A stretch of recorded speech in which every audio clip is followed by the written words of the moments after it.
കഴിഞ്ഞ തവണ കൈവിട്ട ഇടുക്കി സീറ്റ് തിരിച്ചുപിടിക്കാൻ ജില്ലയിലെ കോൺഗ്രസിന്റെ പ്രധാന മുഖമായ റോയ് കെ പൗലോസിനെയാണ് ഇത്തവണ UDF കളത്തിലിറക്കിയിരിക്കുന്നത്. മലയോര ജനതയുടെ ആവലാതികളും ഭൂപ്രശ്നങ്ങളും ഉയർത്തിക്കാട്ടിയാണ് കോൺഗ്രസ് പ്രചാരണം. റോയ് കെ പൗലോസ് വൻ ഭൂരിപക്ഷത്തിൽ വിജയിക്കുമെന്ന പ്രതീക്ഷയിലാണ് ജില്ലാ നേതൃത്വം.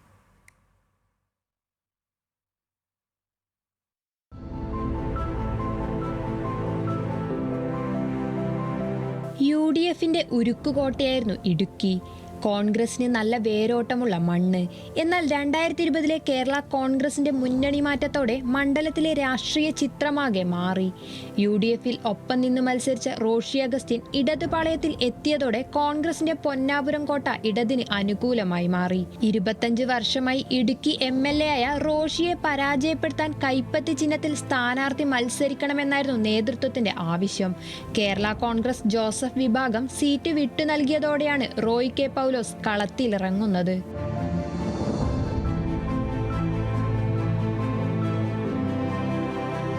കേരള കോൺഗ്രസ് UDFിലായിരിക്കെ റോഷി അഗസ്റ്റിന്റെ തെരഞ്ഞെടുപ്പ് പ്രചാരണ ചുമതല വഹിച്ചയാളാണ് റോയ് കെ പൗലോസ്.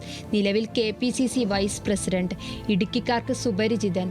മലയോര ജനതയുടെ ആവലാതികൾ പരിഹരിക്കാനാകാത്ത സർക്കാരിനെതിരായ വിധിയെഴുത്താകും തെരഞ്ഞെടുപ്പെന്ന് റോയ് കെ പൗലോസ് പറഞ്ഞു. 10 വർഷം ഭരിച്ചുകൊണ്ടിരിക്കുന്ന പിണറായി സർക്കാരിൻ്റെ പ്രവർത്തനങ്ങളെ ഈ നാട്ടിലെ ജനങ്ങൾ വിലയിരുത്തുമ്പോൾ ഉണ്ടാകുന്നത് എന്താണെന്ന് ചോദിച്ചാൽ, ഈ ഗവൺമെൻറ് കാണിച്ചു വെച്ചിട്ടുള്ള എല്ലാ കുഴപ്പങ്ങളും ജനങ്ങളെ ബാധിച്ചിട്ടുള്ളതാണ്. ജനങ്ങൾ അതിൻ്റെ പേരിൽ ദുരിതം അനുഭവിക്കുന്നത്. അപ്പോൾ ഇത്തരം ഒരു ജനദ്രോഹ നടപടികൾ, കർഷക വിരുദ്ധ നടപടികൾ സ്വീകരിച്ച ഒരു ഗവൺമെൻറ്, അഴിമതി നിറഞ്ഞ ഗവൺമെൻറ്, കെടുകാര്യസ്ഥ നിറഞ്ഞ ഗവൺമെൻറ്, സാമ്പത്തികമായി നാടിനെ തകർത്ത ഗവൺമെൻറ്, ആ ഭരണവിരുദ്ധ വികാരത്തിന് ഒറ്റ പരിഹാരമേ ഉള്ളൂ. ആ പരിഹാരം എന്ന് പറയുന്നത് ഈ ഗവൺമെൻറ് മാറണം, UDF അധികാരത്തിൽ വരണം. ഇതാണ് കേരളത്തിലെ മഹാഭൂരിപക്ഷം ജനങ്ങളുടെയും ചിന്ത. തദ്ദേശ തെരഞ്ഞെടുപ്പിൽ കേരളത്തിൽ ഉടനീളമുണ്ടായ UDF ട്രെൻഡ് ഇടുക്കിയിലും പ്രകടമായിരുന്നു. നഗരസഭകളിലും ജില്ലാ പഞ്ചായത്തുകളിലും കോൺഗ്രസ് തേരോട്ടമായിരുന്നു. നിയമസഭാ തെരഞ്ഞെടുപ്പിലും ഇത് പ്രതിഫലിക്കുമെന്നാണ് ജില്ലാ നേതൃത്വത്തിന്റെ വിലയിരുത്തൽ.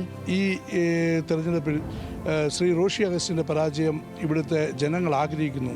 കാരണം 5 വർഷം മന്ത്രിയായിരുന്നയാൾ, 20 വർഷം MLA ആയിരുന്നയാൾ ഈ മണ്ഡലത്തിൽ കാര്യപ്രാപ്തമായ ഒരു വികസന പ്രവർത്തനങ്ങൾ കൊണ്ടുവന്നില്ല എന്ന് മാത്രമല്ല, ഇവിടുത്തെ ഭൂപ്രശ്നങ്ങൾ സങ്കീർണമാക്കുകയും ഭൂപ്രശ്നങ്ങൾക്ക് പരിഹാരം കാണാനും വേണ്ട ഒരു ചെറുവിരൽ പോലും അനങ്ങാത്ത ഒരു മന്ത്രിയെയാണ് നമുക്ക് ഇടുക്കിക്ക് കാണുവാൻ കഴിഞ്ഞത്.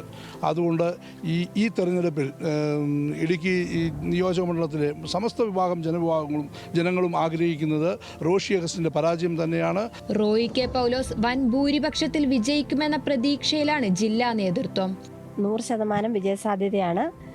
കാഞ്ചാർ ഗ്രാമപഞ്ചായത്തിനെ സംബന്ധിച്ചിടത്തോളം കഴിഞ്ഞ തദ്ദേശ തെരഞ്ഞെടുപ്പിലും നല്ല ഭൂരിപക്ഷത്തോടെയാണ് പഞ്ചായത്ത് ബ്ലോക്ക് ജില്ല ജയിച്ചിരിക്കുന്നത്. അതുകൊണ്ട് ഇടതുപക്ഷം ഭരണമുന്നണിയെ ജനങ്ങൾ മടുത്താണ് കഴിഞ്ഞ തെരഞ്ഞെടുപ്പിൽ വോട്ട് ചെയ്തത്.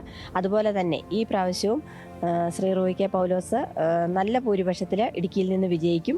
ഭൂപ്രശ്നങ്ങളും വികസന മുരടിപ്പും വാഗ്ദാനത്തിലൊതുങ്ങിയ ഇടുക്കി പാക്കേജും ഉൾപ്പെടെ ഉയർത്തിക്കാട്ടിയാണ് റോയ് കെ പൗലോസിന്റെ പ്രചാരണം. ഇടുക്കി മണ്ഡലത്തിലെ 9 പഞ്ചായത്തുകളും കട്ടപ്പന നഗരസഭയും കോൺഗ്രസ് ഭരണത്തിൽ കീഴിലാണെന്നതും UDF ക്യാമ്പിന്റെ ആത്മവിശ്വാസം കൂട്ടുന്നുണ്ട്.